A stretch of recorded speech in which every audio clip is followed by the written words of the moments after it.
Welcome to the Zoe Routh Leadership Podcast, your source of strategies and insights to make you a better leader. Influence, improve, inspire.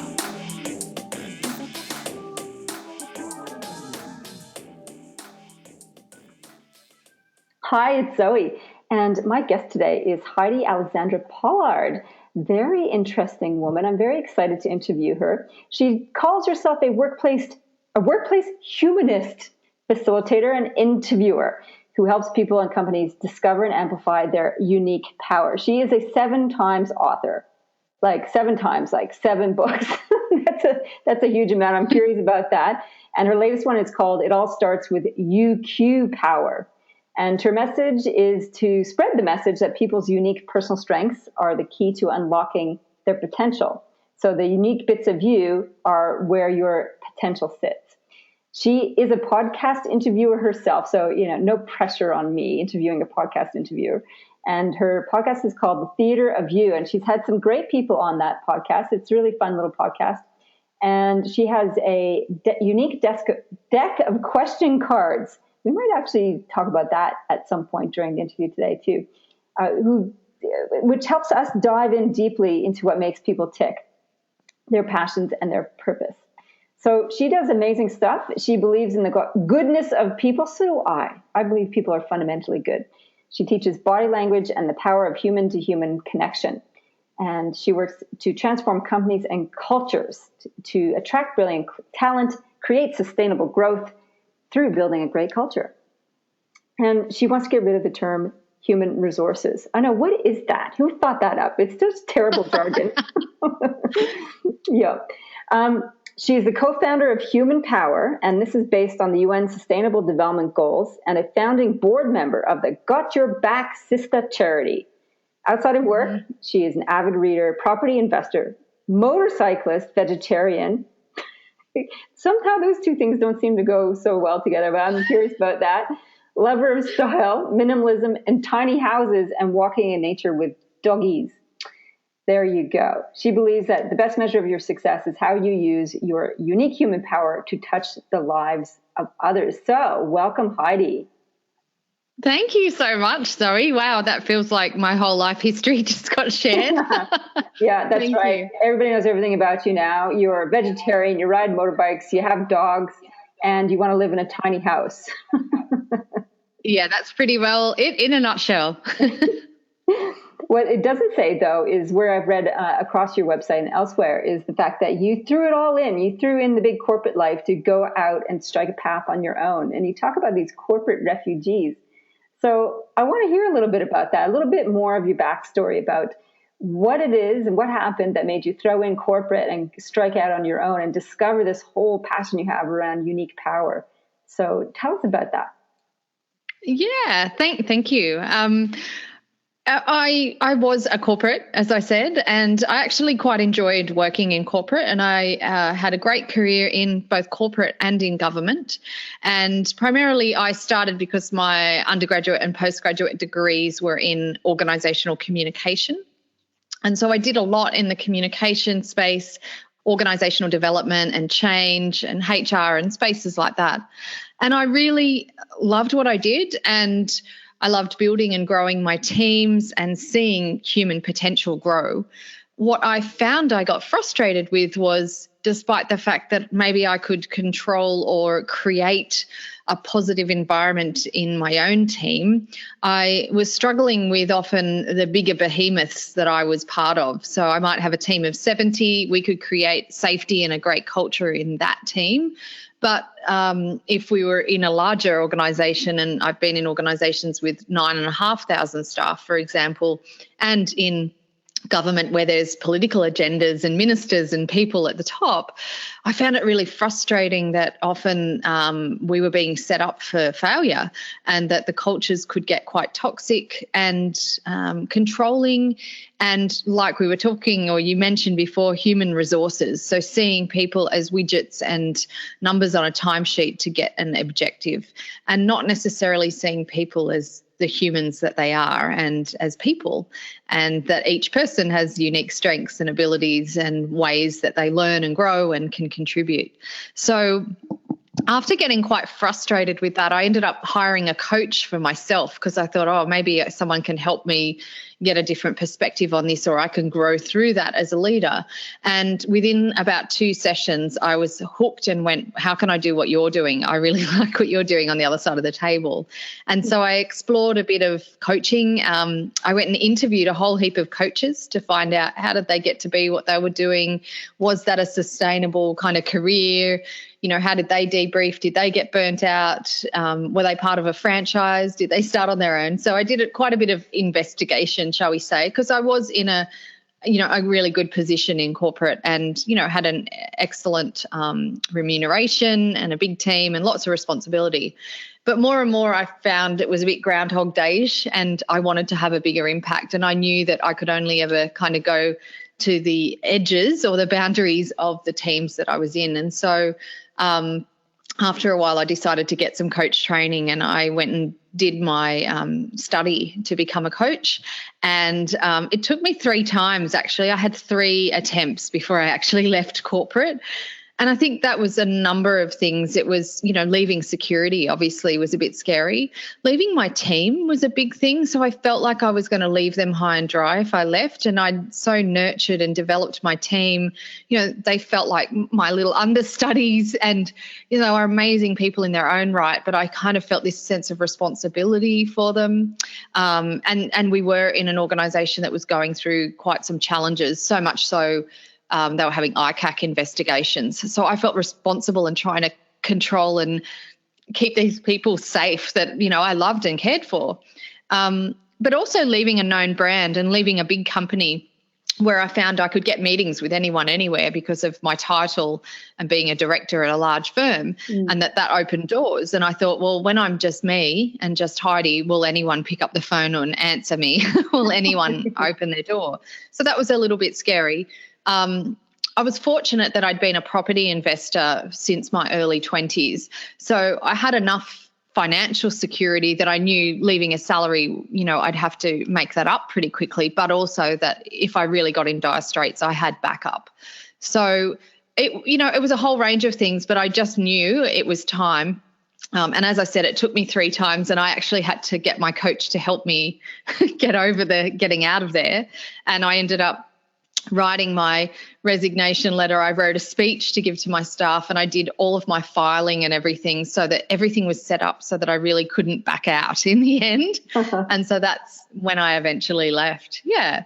Wow. So I have, when you tried to leave 3 times, does that mean that you resigned and then went back, or you are about to resign and then you pulled away? Yeah, I had the conversation with my CEO 3 times. Last time I left. So the first time they were like, you can't, and we're in the middle of this big change thing. And so they offered me a bigger project and some more influence. So I stayed.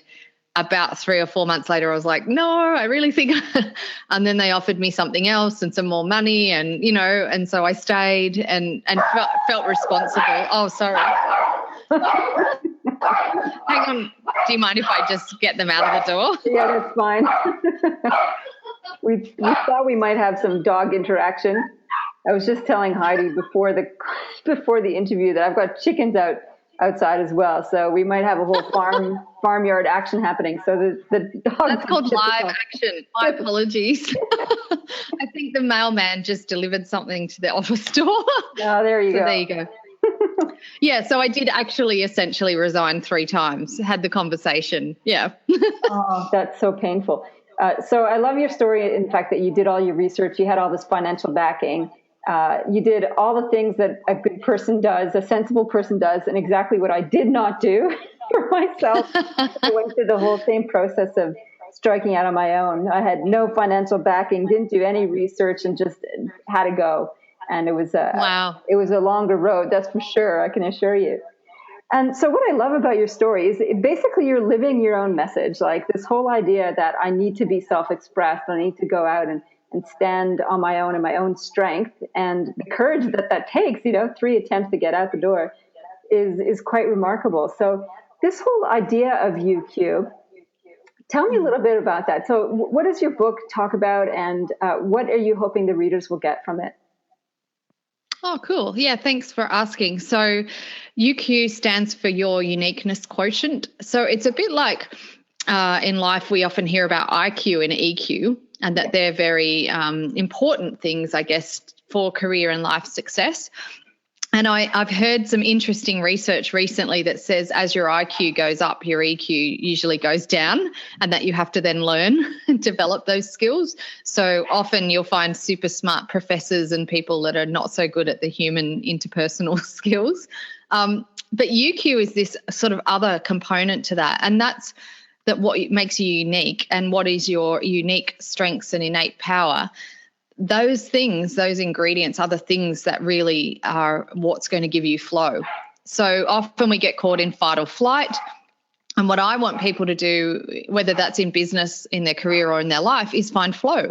And flow is where our strengths are. Flow is where things come naturally, where I love what I'm doing, where I do it even if I didn't get paid, and where I feel totally comfortable. So the book talks all about how to get to that point, how to find your unique strengths, how to find flow, what are some of the ways that you can influence that and you can, I guess, boost your power. And the latest book that I'm writing at the moment is actually a bit tongue-in-cheek. It's called Up Yourself.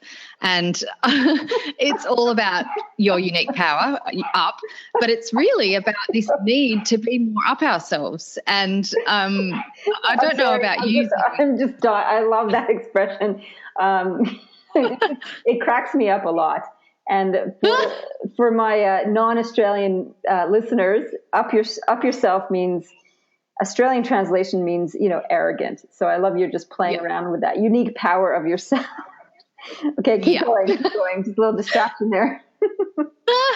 So a lot of people see up, if you're up yourself, that's a derogatory term that, you're full of yourself. You think you're great. Mm-hmm. And in actual fact, I think we should be up ourselves. We should go, I know exactly what my unique powers and strengths are, and I'm really comfortable with developing those, and I can contribute better when I'm in that space. And when I partner with other people and their unique powers, that's where we create greatness. So too often I see in corporates and organizations that we try and pigeonhole people or push them into a mold. And so we're trying to make people well-rounded, when in fact we should be allowing them to be a superstar and keep the pointy tips of their star. Teams should be well-rounded, and that's where we should be going, okay, you're a star at this and you're a star at that, and let's bring those stars together and form a well-rounded team. But we shouldn't be blunting off the ends of our children, of our employees, of our friends. We should be going, you know what, you radiate when you're talking about this or when you're doing that. So let's do that, because that's the stuff that juices us up. And that's what gives us energy. So I think we should be, really up ourselves a hell of a lot more. And I don't know about other viewers and people you have, but here in Australia in particular, we have quite an epidemic. We have a confidence crisis, and we just have so much tall poppy syndrome that as soon as someone stands in their power and starts to go and grow, other people start going, hang on a minute, back in your box, who do you think you are? Mm. And I just think we should start going, hell yeah, high five to you. And, what makes you unique is different to me. And isn't that fantastic? That's our humanity. That's our humanness. So I'm all about really upping yourself and getting in that space. Heidi, I think you're channeling your inner Canadian. That's what that's all about. Well, and Canadians would say that's your inner American, because the Americans are probably the poster children for being up themselves and that sort of like, woohoo, I can do it. I'm the best. And I think the Americans actually model this well culturally, is that the celebration of the individual is pretty much a significant cultural meme that is woven through the fabric of everything that they do. Now, some of it's good, some of it ain't so good. And I think it's interesting that there's an Australian pull to bring up some of that. And I agree with you about the confidence crisis and the tall poppy syndrome. In fact, I was talking about this last week on my podcast, how that is certainly a challenge for folks, especially if they need to speak up for themselves. So I'm curious about this now. So we have this as a block, as a boundary, as a border for us, as a culture in Australia, about don't stick up for yourself, don't speak up, don't be a rising star, don't be a shining light. Yeah. How do you encourage people to get over that? Yeah, great question. And I think that's a challenge, right, where the common vernacular and the actual culture of a country is that, we're working class people. And I think it actually goes back to our roots. And I'm not talking about our native Australians, the Aboriginals. I'm talking about when Western culture came here and British settled. Is a lot of people that came here were convicts, essentially. And I know I'm the descendant of someone that stole a loaf of bread. And so it's often why we end up here. And people are still got their tin cup and thinking, I'm working class and that's where we come from, and not to forget our roots. And you're right, the Americans are quite poster children. And I've been involved in a number of international masterminds that saw me traveling to the US a lot and seeing the different cultures together. I loved that about the Americans, that they were pretty confident and they were like, I've got a business idea and it's this and I'm going for it. Whereas here in Australia, we'd be like, I'm not so sure, and maybe I should or maybe I shouldn't. And, everyone's telling me this. And so that self-confidence and self-belief is something that's not typically here.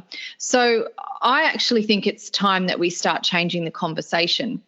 And yes, I agree. I think that's difficult, and you need to start thinking about who's around me. So I'm a firm believer in the good old Jim Rohn quote of the 5 people you spend the most time with is who you'll become the sum total of.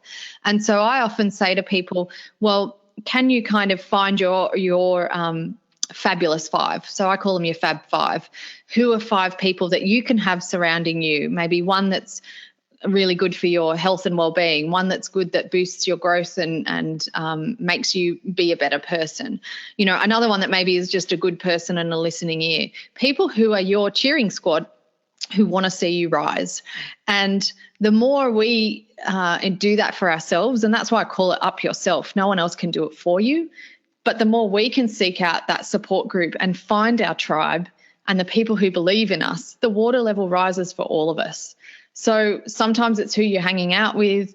Sometimes it is the culture of the workplace, but you've got to start going, how do I start leaning into this? And it's not about being arrogant. It's not about putting it over someone else. It's just about coming back to having some confidence in yourself. And I recently had the pleasure of sponsoring an event with Amy Cuddy, who's the power posing woman from Columbia and Harvard University. And that's what that was all about, was standing in your power and having some presence and helping your body trick your mind into believing that I'm okay. And I think the more we can create safety in workplace cultures, and by safety, I don't mean workplace safety, I mean psychologically safe, that, it's okay to own your strengths. It's okay to encourage each other. The more we can have strengths-based learning in schools, the more our, population will start to go, it's okay to own what you're good at. And again, to quote an analogy, the idea of a candlelight, the more brightly we shine, the more light we share on others. And that a candle, when it lights another person, it doesn't diminish itself at all. And yet too often we see people snubbing each other out and putting out each other's lights. And that doesn't help anyone. It just puts more darkness in the world. So, I think social media, selfies, Facebook, all of those things can really make that difficult for people, because we do comparison shopping. We look at other people's profiles and we do comparison. The more we're comfortable in who we are, our history, our values, our purpose, the more comfortable we are with that, the less likely we are to even try and compare or worry about what other people are doing. And not for it to be a selfish thing, but it's actually a self-full thing. So, I don't want people to be selfish. I want them to be self-full. And when our cup's full, we can share that with others. We're abundant. We can flow over. And so people who tend to be have more unique power, they tend to actually be great leaders. They tend to be people who encourage others to do the same. And so I think we need to get to a tipping point and kind of flick the human power switch and start going, they're not human resources, they're actually people, and their power comes when their strengths are switched on. So for me, if you're a leader or an owner of a company or an organisation, or maybe a teacher or just a family member, start asking questions, find out what your people's strengths are, ask them, and the more we explore that and then give them space and places to use those strengths, the better we all can have a fulfilled, happy life. So I'm curious about one part of your conversation, and I love that you talk about self-full. I think we must be channeling a similar brain, because I wrote about that this week as well, about being self-full. Oh, wow.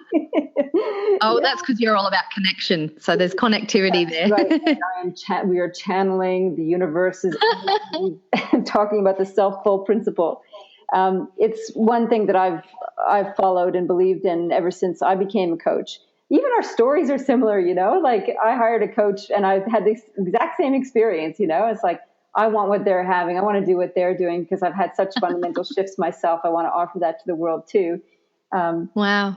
But in any case, that wasn't the question. The question I have is back to safety in the workplace, psychological safety in the workplace. And you've talked a little bit about that, encouraging people to find their unique strengths and work to that. And that helps people find their power. What else do you think needs to be in place to develop safety, like psychological safety in the workplace? What would you suggest to clients when you're talking to them about that? So, great question. And what I find in organisations is when we can start being above the line, that is, and it's actually a beautiful, I guess, model that was developed by a guy by the name of Brad Sugars. He's an Australian that now lives in Las Vegas.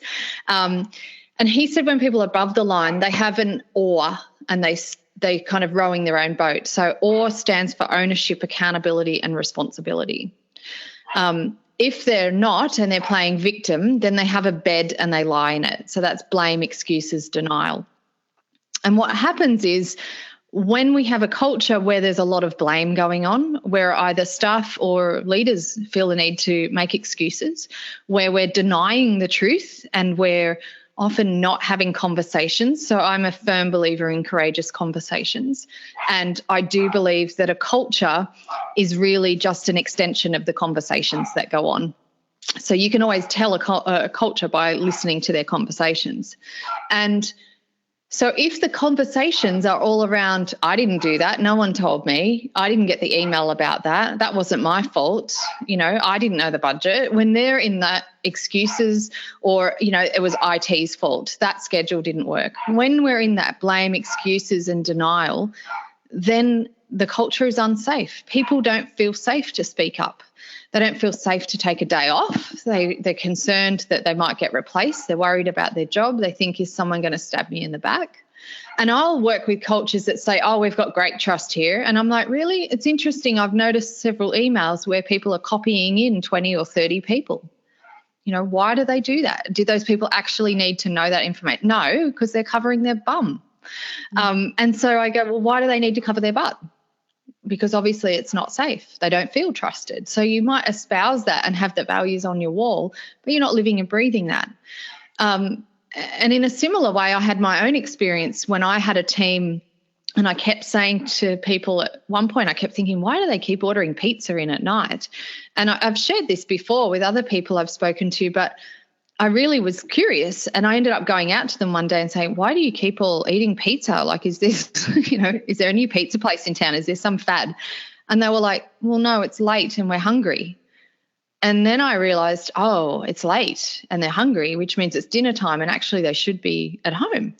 And so I said, well, why are you all here? And they were like, oh, because there's a lot to get done. But then when I really thought about it and I went back to my office, I went, they're here because I'm here. And I'd never painted the expectation that I expected them to work silly hours. But for me, I was working those hours. And so I was modeling that behavior for them. And so often it's unspoken, unwritten ground rules. I was setting an unspoken ground rule. And so from that day, I went, I will always leave by 6. And I didn't say that publicly. I just did that myself. If I needed to do emails, I'd do them at home or in my commute, and then I would save them and I wouldn't send them till the next day. And you know what? The pizza stopped because people went, you know what? Now we've got permission to go home. So even though I had no expectation of that, there was an unspoken ground rule.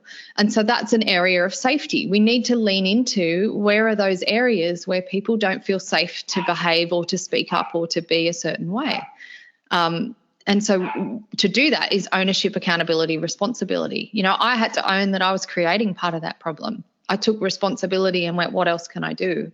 So that's what I mean when I say psychologically safe. When people feel really safe that I can disagree with my boss, I can say in a meeting that I don't think this is a good way to go and here's why, and they feel like I'll be heard and listened to and not put down for that, or I'm not going to be blamed if something goes wrong, that's when you get safety. And then your organisation can absolutely thrive because people will come to work and deliver their whole self. So we need to be doing more of that. And it's hard, right? It's hard work every day because we all want to avoid the difficult conversations. Anything that brings up some discomfort, our natural is to run away from it. So we've got to start learning to push those boundaries. And it takes awareness, first of all. I think it was interesting that you tell the story of a moment of awakening and of awareness. Every day the pizza, and it's like, what is this, the pizza thing? And you hadn't made the link between pizza and expectations and standards and unspoken rules. And I think that is a sign of, that's what we need to cultivate in our leaders, that curiosity, that awareness, that power of observation that helps leaders read what's going on. Otherwise, you just become immune to it. Once you become aware of the water that you're swimming in, as a fish, then you can go, oh, it's a little bit cloudy. I didn't realize you're actually in water. And there's a way to have it be more clear. As an Great point. And curiosity, I agree. And I think the best way to go to curiosity is to ask questions. Questions are the answer because our brain can't help but answer a question. We don't like the gap between a question being asked and the silence. We always want to answer. So, if we observe and see something, even if we don't quite have awareness of what is causing that, asking questions and inquiring is what starts to lead us to the answer. And the challenge is that without us feeling safe and like we have a bit of a circle of safety, we're not going to ask the questions because we're afraid to. So we need to build trust first. And once we have trust, then we can go from there. So people talk a lot about building trust. Like when you're having discussions with teams about building trust, where do you start with them? Like let's say you've got a dysfunctional team, there is no trust, like people are scared to speak up. What's the first step in building trust? Yeah, great. And I'm sorry, I can hear my neighbour's dog barking now. It's a whole lot of dogs. I can't lock him away. So I'm sorry.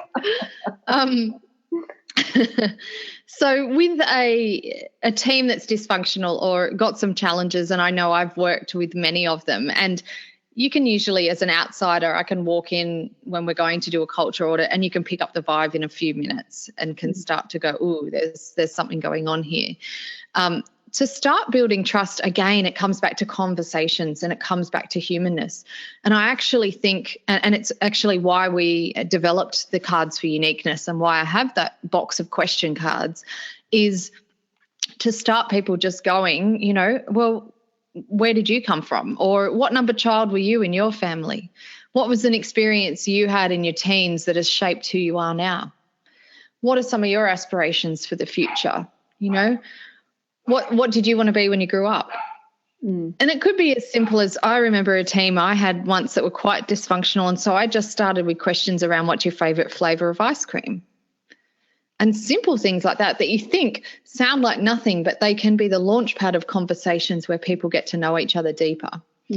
And, starting with conversations and just actually getting to know who's the human that's sitting here in the room with me, as opposed to that's Bill from accounts. Actually starting to appreciate where they're coming from. And then you start to go, maybe that's why they're such a control freak, because you can start to hear that in their history. Because really, our unique power is kind of the sum of three different things. It's the sum of our history. It includes our values and what's important to us and what are the things that we won't compromise on. And it involves our purpose and why we believe we're here or what we're here to contribute. And so the more we can have conversations to tease out people's history and their values and their purpose, the more we can actually start to connect with them. And that's what builds trust. Trust is not built in one act. Trust is built in the tiny little things over a long period of time. And I love hearing Brené Brown speak about this once. And she said she remembered a leader or a manager she was working with that was struggling with a difficult team, that weren't connected. And one of the staff members' husbands had passed away, and he actually went to the funeral. And I think Brené maybe had been the encourager for him to do that. And he went to this woman's husband's funeral, and from that moment started to be able to build trust, because she and the staff saw that as, I see you as a human and that you have this life outside of work, and I'm going to show my respect. And that's what started to build the trust. And so I think that's what it is. It's being vulnerable, it's showing up, it's being human, it's being real. That's how we start to chip away into those cultures that are experiencing toxic, because what brings us together is there is always more than what sets us apart, but we often focus on those gaps or the challenges or the dysfunction, and we don't go, okay, little human, I'm a little human too, and what do we have in common? So questions, I think, is the beginning. Understanding each other's work style and what makes you tick and why you think and behave in certain ways. So, are you a big picture person? Are you detailed? Do you enjoy lots of chatter and banter in the office, or do you like silence? Are you methodical, a plotter, that likes to have their day mapped out? Are you a person who likes excitement? So, understanding some of that about each other can help us build a more cohesive culture. Because it's always the way that the person that likes complete silence and has their earbuds in, gets plonked sitting next to someone who's a meerkat, who's a chatterbox, who wants to involve themselves in everyone's conversation.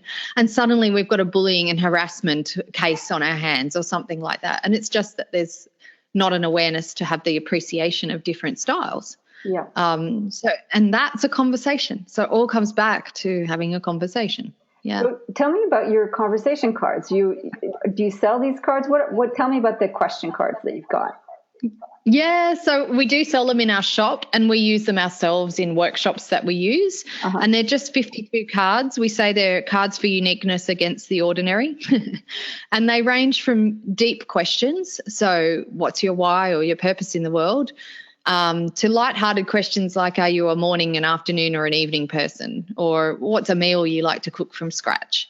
So they're all varied, and that's to make them non-threatening. Mm-hmm. And there's 52 because there's 52 weeks in the year. So we figure if teams want to draw a card each week, they've got a whole year's worth of team meeting fodder there. So you could simply just start one team meeting by pulling a card and asking that question of everyone in the room. And the answers reveal so much about who they are and what's important to them.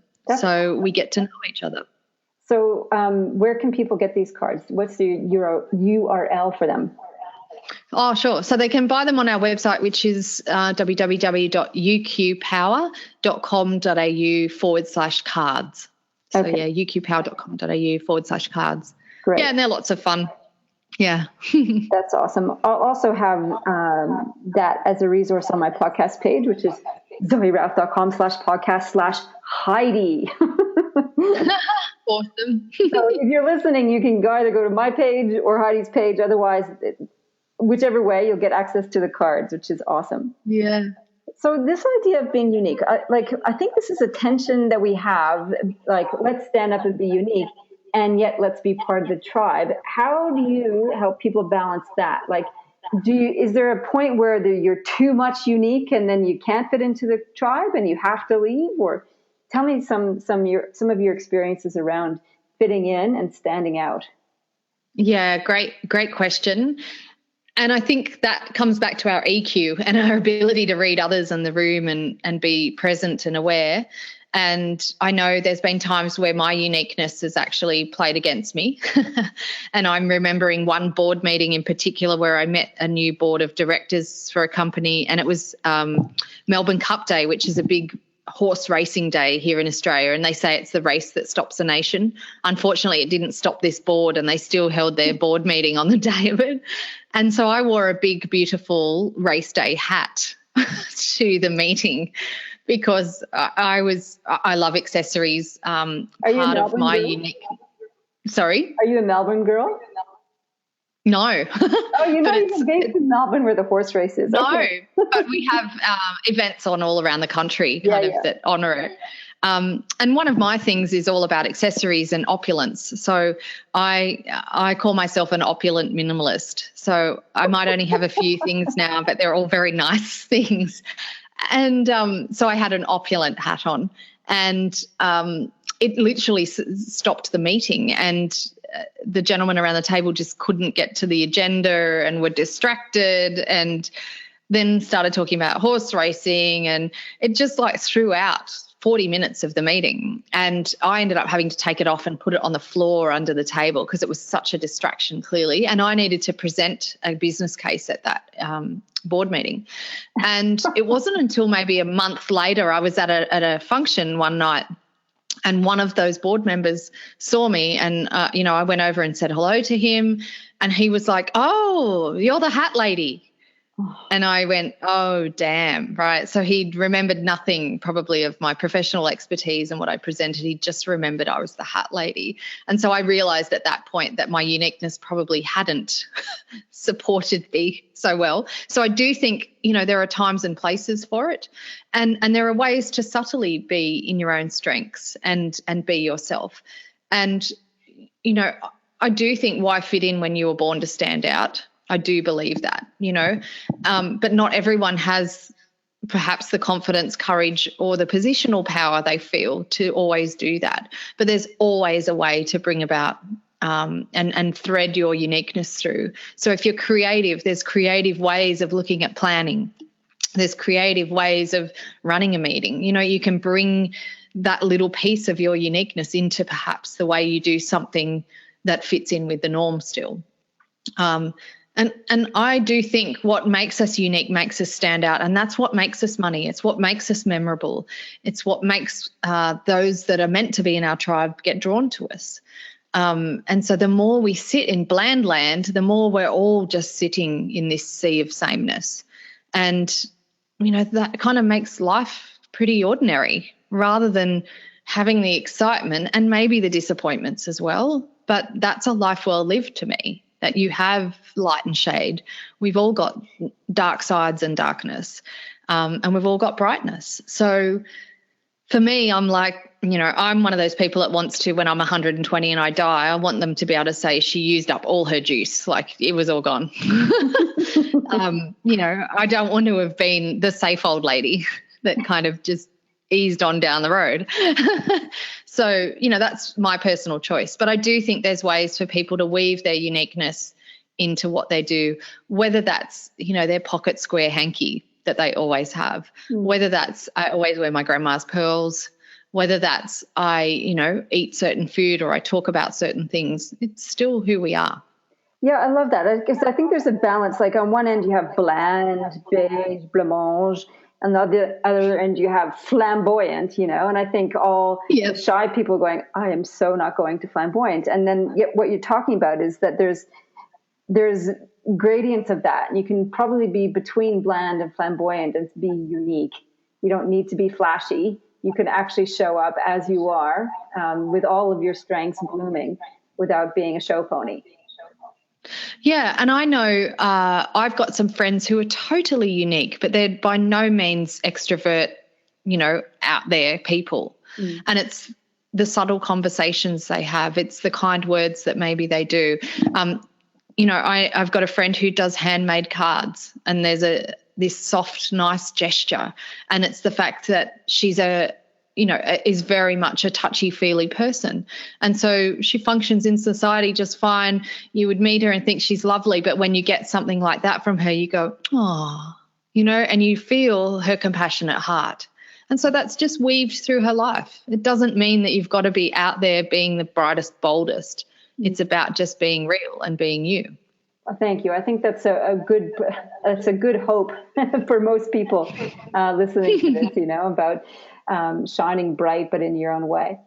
So I've got two questions about you as a business operator. Both of us run our own practices and have the joys and challenges of that.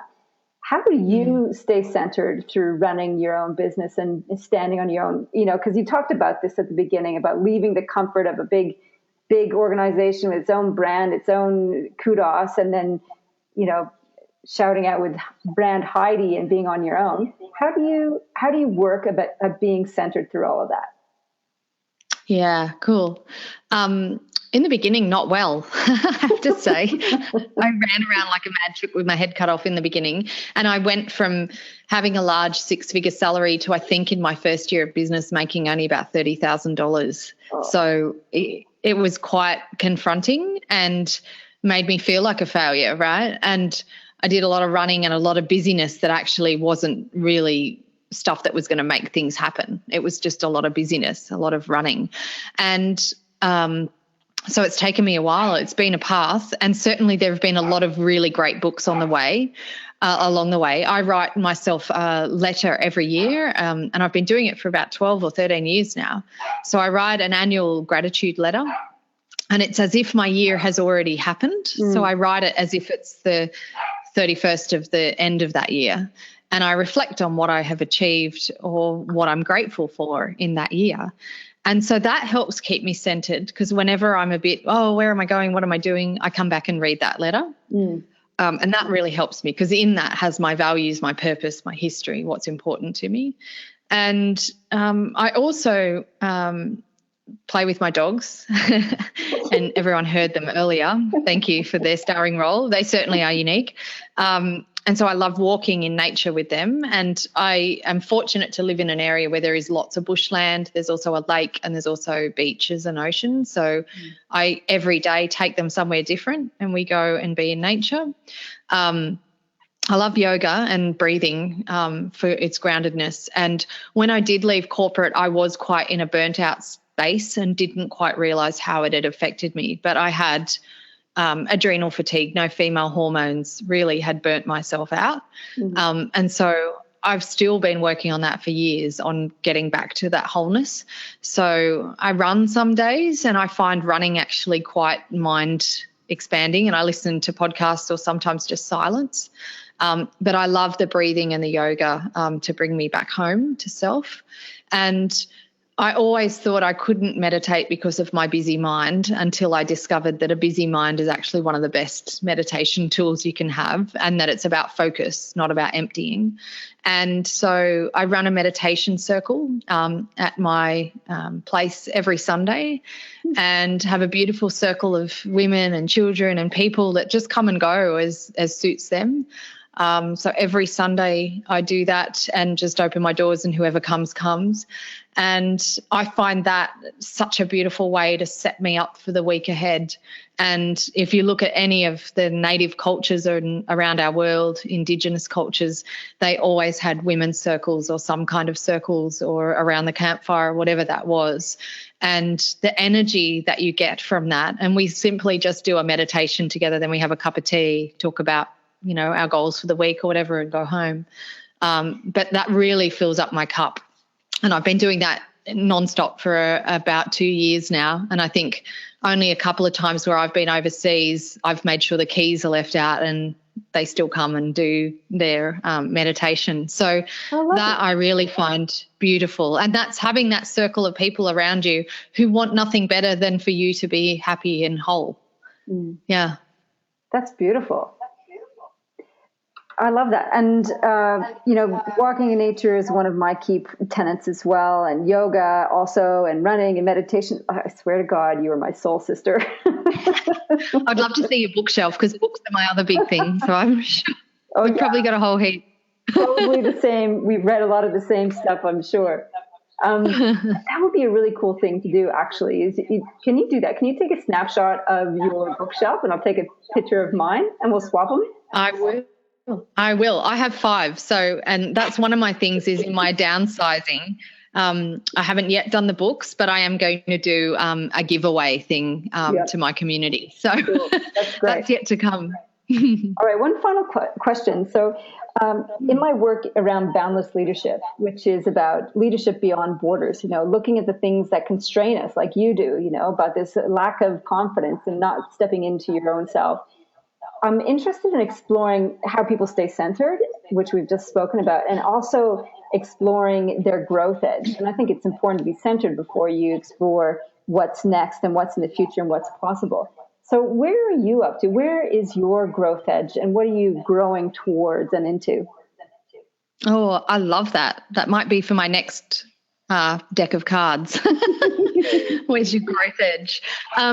So I probably had quite a controlled upbringing in earlier years of my life, and I had some really challenging life experiences that could have spun me out of control, but actually saw me get probably more rigid and need to control what was going on. And so I guess now in my life, I'm finding surrender is actually my growth edge, and learning to let go and to truly just allow and let good. And so, as I said, I write my gratitude letter every year, and I always read one book right before I write that to kind of set me in the right mindset. And I just randomly select that book. And I recently, so for the last year's one, I read The Surrender Experiment by Michael Singer. And that book is all about a man who lived his life just surrendering to the universe and going, okay, show me whatever else comes up. And he just lived that way. And he built a cabin in the woods, and just surrendered to what came up. And so I've been pushing into that edge. I've been leaning into the edge of not needing to know all the answers and not needing to control.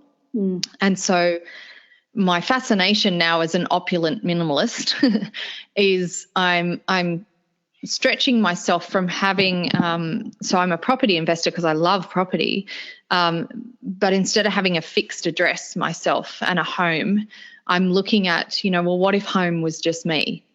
What if I have everything I need and it's not about the stuff?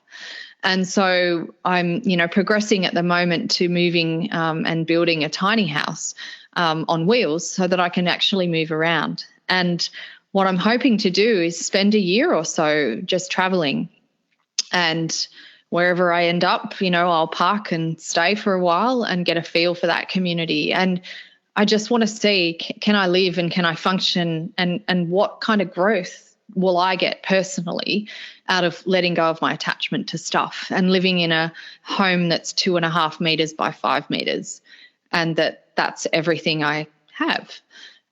Because I do really believe that, we use our power to touch the lives of others, and that our life is all about it's what's inside that counts. And so for me, that's an expression of that. It's leaning into the discomfort of not coming home to the same home every day and the same streets and knowing my community. And my parents, who are just beautiful souls, also have very controlled, contained lives. And so I've observed as they've gotten quite old, so they're in their late 70s, but they're getting quite elderly, their circle of friends has shrunk as people have passed away and those sorts of things. And their view of the world and their self-expression has shrunk with it. And so I'm curious about, can I push my boundaries? Can I expand myself? Can I become more limitless if actually I remove the boundaries of a home, of a town, of a place that I associate my identity with? So, yeah, that's my growth edge. And I have no idea what it'll be like. And I'm sure there'll be challenges, and I'm sure there'll also be amazing opportunities to meet people and try new things. Yeah. That's very cool. So have you got a launch date on this? So I hope to be, so my builder and I have been working together. He's actually been doing some renovations at my fixed abode, my actual house, so that I can rent it and leave it. We've done plans for the tiny house, and it'll take probably 5 or 6 months to build. So I'm hoping by the new year I'll be in it and ready to leave. Wow, that is so exciting. That makes me nervous and excited all at the same time. Oh, yeah, a little bit of vomit comes up in your throat. Yeah. That's how you know you're at the edge. Yeah, that's awesome. Yeah, but exciting. Vomit test. I love that. That's it. I'll include that in when I'm talking about at the edge, have you got a bit of spew? Yeah, Oh. That's when you know you're there. Well, on that note of vomit, Heidi, thank you so much. It's been a delight. You were absolutely lyrical and fabulous in the energy that you show up with, and I'm deeply grateful for having you on the show. So thank you. Oh, thank you so much, Zoe. And thank you for your thoughtful questions, which I have jotted a couple of them down and know that if you see them show up in one of my future question cards, that they were inspired by you. But thank you for valuing my input and for valuing our time together today. Pleasure.